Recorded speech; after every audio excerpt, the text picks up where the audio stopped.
Salut, c'est Trado. Voilà, vidéo de mise à jour pour l'indice parisien et également pour Oncodesign qui m'a été très demandé notamment sur le forum Boursorama éponyme. Et on se retrouve à cette veille de dernière séance de l'année avec une séance assez molle puisqu'on abandonne 0,5%, marquée par deux choses. Un, toujours des volumes très faible par rapport à la moyenne de ce qui s'est fait, encore plus faible qu'hier. Mais également un bilan qui a déjà sonné pour le CAC, qui va s'octroyer sans doute, enfin du moins si on devait clôturer ce soir l'année, qui s'octroie presque 10%, ce qui est quand même pas mal finalement quand on y pense. À un moment on était étal. Et là, 10%, c'est pas si mauvais. Alors, on va commencer par le bilan de la journée. Bon, pas grand-chose, hein. On a subi essentiellement les foudres de ceux qui observent le pétrole, puisque le pétrole a recommencé à perdre du terrain et les, euh, c'est notre seule boussole, en fait, actuellement, dans un contexte de pauvreté statistique. Et donc, du coup, ça a un petit peu délesté aujourd'hui. Bon, il fallait aussi digérer la belle séance de 1,8% d'hier. Je vous rappelle que mon scénario que j'ai pas abandonné est un ralliement de la Kijun ici, vers les 4740. Je pense que tant qu'on se maintient à l'intérieur du nuage, et on est parti pour se maintenir dans le nuage, puisque la SSB n'a même pas été sollicitée aujourd'hui, bon, eh bien, je pense que un retour sur la Kijun est d'actualité. On remarque également on a confirmé la cassure de la M20. La M20 a été cassée hier en force avec une belle bougie. Et bien, aujourd'hui également, c'est confirmé. Alors, il faut regarder quelque chose qui est intéressant avec la bougie d'hier, c'est qu'il s'agissait d'un Marubozu, c'est-à-dire une grande bougie sans mèche basse, sans mèche haute. Et on a coutume de dire que le niveau médian d'un Marubozu a tendance à jouer un rôle de support. Alors, c'est intéressant pour les traders parce que vous prenez la moitié de la bougie comme ça, et voilà, oui, c'est précisément le niveau sur lequel on a rebondi. Et d'ailleurs, comme le disait un tradosorien que j'aime bien et qui m'a envoyé un message, on ferait bien de le garder quand même, parce que ça risque de jouer son rôle par la suite. En tout cas, alors, à bien y regarder, la bougie du jour confrontée à celle d'hier est assez pessimiste, puisque ça nous donne un rami baissier. Le dernier rami baissier qu'on a eu était là, vous voyez, bougie 1 verte, bougie 2 rouge avec la bougie 2, le corps de la bougie 2 qui est à l'intérieur de la bougie 1. Ben là c'est pareil, c'est aussi un rami baissier, donc a priori c'est plutôt négatif.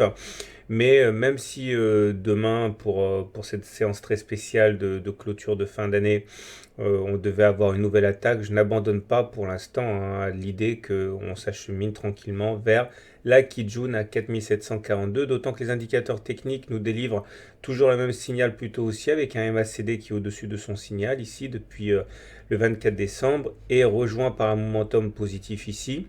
Alors j'en parle beaucoup parce que c'est un des signaux de tendance que je suis le plus. Quand le MACD est au-dessus de son signal avec le momentum bascule positif, on est vraiment dans une situation assez perméable aux attaques haussières. Et puis regardez, si le Trix en plus devait croiser son signal à hausse, comme il s'apprête à le faire, ça pourrait être bien. La fois que c'est produit, c'était là, regardez. Alors, c'était le 2 octobre 2015 et on a eu droit à une belle séquence. Donc, mettez le Trix sur vos tablettes. Voilà ce que je pouvais dire. Donc, je le répète une dernière fois. Pour moi, même si maintenant on est rentré dans une certaine léthargie, parce que regardez, on a bien inscrit un plus haut aujourd'hui. On est allé chercher 4708 alors qu'hier on avait terminé à 4698 à peu près. Donc, il y a eu une poussée haussière, mais elle n'a pas été tenue. Honnêtement, il semble bien que les gens n'aient plus trop envie de prendre de risques maintenant. Ils préfèrent figer les performances. Donc, je reste résolument positif à court terme avec la Kijun, mais bon, là, il semble qu'on manque un petit peu de carburant pour la suite. Place tout de suite à Oncodesign, qui m'a été très demandé.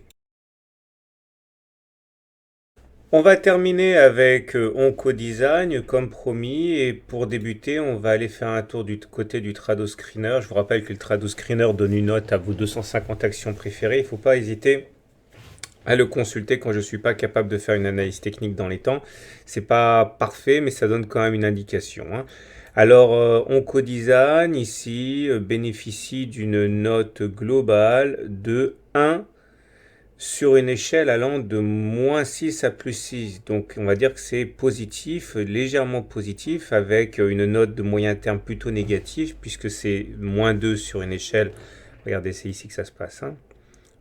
Voilà. Donc -2 sur une échelle allant de -3 à +3. Et 3 pour les journaliers sur une échelle allant de -3 à +3. Donc très médiocre à moyen terme, très haussier à court terme. Donc la somme des deux nous donne bien 1, avec une amélioration significative de 5 ici depuis la dernière analyse. Donc c'est vraiment en train de changer. Alors avant d'attaquer le reste, je vous signale quand même, hein, que les règles n'ont pas changé. Je préfère le préciser à chaque fois, mais quand même. L'analyse technique que je fournis n'est que technique. Il faut d'abord avoir une conviction haussière ou baissière, c'est-à-dire à l'achat ou à la vente sur l'action au regard de ses fondamentaux. Et moi, derrière, je vous donne des points d'entrée pertinents. Alors voilà ce que ça donne. On voit qu'on est à l'intérieur d'une grande figure. Alors attendez, je vais faire un peu le ménage. Voilà. Une grande figure qu'on pourrait assimiler à un triangle ascendant. Et il faut savoir que si le mouvement devait aller à son terme, eh bien on irait chercher les 19-20 euros par là. Par contre, en cas d'accès baissier, on devrait aller chercher les 15,3. On voit là, ça c'est la moyenne mobile à 150 périodes, hein, celle qui est généralement utilisée pour l'analyse de Weinstein, qui est la moyenne mobile à 30 semaines, donc moyenne mobile à 30 semaines ou moyenne mobile journalière à 150, hein, c'est pareil. Et on voit qu'on est au-dessus de la moyenne mobile à 150 périodes, et celle-ci monte, donc ça veut dire qu'au regard de la théorie de Weinstein, on est haussier. Notre problème se situe au niveau de cette oblique là, orange, qui a été attaquée hier et qui a bien résisté et qui a encore été attaqué aujourd'hui et qui a résisté encore. C'est-à-dire qu'on n'arrive pas pour l'instant à clôturer au-dessus de cette oblique descendante. Alors un petit détour du côté des indicateurs en dit davantage. Tout d'abord, regardez cette même oblique là que j'ai faite en orange. On la retrouve sur le momentum, sauf que sur le momentum, elle a cassé. C'était ici. Donc ça, c'est assez encourageant parce que souvent, quand ça casse sur l'indicateur technique, ça casse également sur les cours. Donc il faut être assez patient. On remarque également que le MACD est au-dessus de son signal. Ça, c'est un signal qui est plutôt pas mauvais. La dernière fois que c'est produit, c'était là. Et vous voyez, hein, on a eu une impulsion haussière derrière. Et nous avons également le Trix qui a croisé son signal à hausse. Alors là, sur OncoDesign, ça a eu un effet très positif ici. Ok. Beaucoup moins là, mais bon, voilà, c'est quand même un signal potentiellement positif qu'il faut garder sous le coude. On remarquera que les volumes sont assez faibles, hein, ça c'est un petit peu regrettable quand même, parce que ça veut dire que on peut pas vraiment compter sur la présence d'investisseurs nombreux. J'aimerais également parler maintenant du nuage Ishimoku, qui est très intéressant à suivre ici. J'ai fait un e-book, hein, sur tout ça, hein, les triangles, les obliques, Ishimoku, donc le voilà, Ishimoku. Et comme on va pouvoir le voir dès que je l'aurai retrouvé, oui, c'est ici. C'est pas mal pour plusieurs raisons. Tout d'abord, on vient de se positionner depuis 4 séances, 5 même avec aujourd'hui, au-dessus du nuage. Quand on est au-dessus du nuage, on est en tendance haussière au regard du système Ishimoku. Par contre, quand on bascule en dessous du nuage, comme ça a été le cas là, vous voyez, le nuage, c'est la zone qui est bleue ou verte. C'est ça le nuage. Eh bien, on est soumis à des attaques baissières. Donc très souvent, quand on est au-dessus du nuage, quand on passe au-dessus du nuage, on a des attaques haussières et inversement quand on est en dessous. Alors la séance là d'aujourd'hui confirme le passage au-dessus du nuage. Malheureusement, j'ai envie de dire, la lagging span ici ne confirme pas.